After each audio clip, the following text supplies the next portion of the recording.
Welcome to news అడ్డా. కాఫీని అధికంగా తాగితే ఏం జరుగుతుంది? మనం ఎక్కువగా తీసుకునే పానీయాల్లో కాఫీ ఒకటి.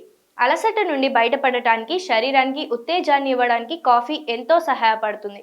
కాఫీని తాగడం వల్ల ఒత్తిడి తగ్గి చేసే పనిపై ఏకాగ్రత పెరుగుతుంది. శరీరానికి శక్తిని అందిస్తుంది. ఇలా అనేక రకాలుగా కాఫీ మనకు మేలు చేస్తుందని చెప్పవచ్చు. అయితే కాఫీని తీసుకోవడం వల్ల కొన్ని అనారోగ్య సమస్యలు ఎక్కువవడంతో పాటు కొత్త అనారోగ్య సమస్యలు కూడా తలెత్తే అవకాశం ఉందని వైద్యులు చెప్తున్నారు. కెఫెన్ శరీరం మనస్సును ఉత్తేజపరుస్తుంది, నాడీ వ్యవస్థను ప్రభావితం చేస్తుంది. దీంతో మరింత ఆందోళనకు గురవుతారు. అలాగే ఇప్పటికే ఆందోళన ఉన్నవారు కాఫీని తాగడం వల్ల అది మరింత తీవ్రతంగా అవుతుంది. అలాగే జీర్ణ సమస్యలతో ఇబ్బంది పడేవారు, ఆమ్లత్వం సమస్యను ఎదుర్కొనేవారు కాఫీ తాగడం పట్ల జాగ్రత్త వహించాలి. కాఫీ తాగడం వల్ల యాసిడ్ రిఫ్లెక్స్ మరింత ఎక్కువ అవుతుంది, పేగుల సున్నితత్వం పెరుగుతుంది, ఆహారం జీర్ణమవ్వడం కష్టమవుతుంది.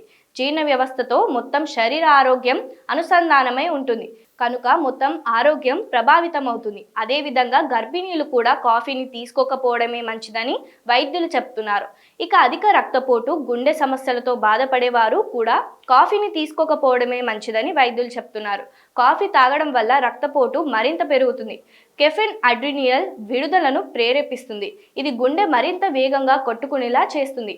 దీంతో రక్తపోటు కూడా పెరుగుతుందని, రక్తనాళాలు కూడా ప్రభావితం అవుతాయని వైద్యులు చెప్తున్నారు. ఇవన్నీ కూడా కాలక్రమేణా గుండె సమస్యలకు దారి తీస్తాయని వైద్యులు హెచ్చరిస్తున్నారు. అంతేకాకుండా కాఫీ తాగడం వల్ల శరీరం ఇన్సులిన్కు ప్రతిస్పందించే సహజ సామర్థ్యాన్ని కూడా కోల్పోతుందని వైద్యులు చెప్తున్నారు. కనుక మనం తాగే కాఫీ మన శరీరానికి శక్తి ఇచ్చేదిగా ఉండాలే తప్ప అనారోగ్యానికి కలిగించేదిగా ఉండకూడదని వైద్యులు చెప్తున్నారు. కనుక కాఫీ తాగేవారు వారి ఆరోగ్యాన్ని దృష్టిలో ఉంచుకొని కాఫీని తాగాలా వద్దా అని నిర్ణయించుకోవాలి. అలాగే ఆరోగ్యవంతులు కూడా కాఫీ తాగినప్పటికీ అది మితంగా ఉండేలా చూసుకోవాలని వైద్యులు సూచిస్తున్నారు.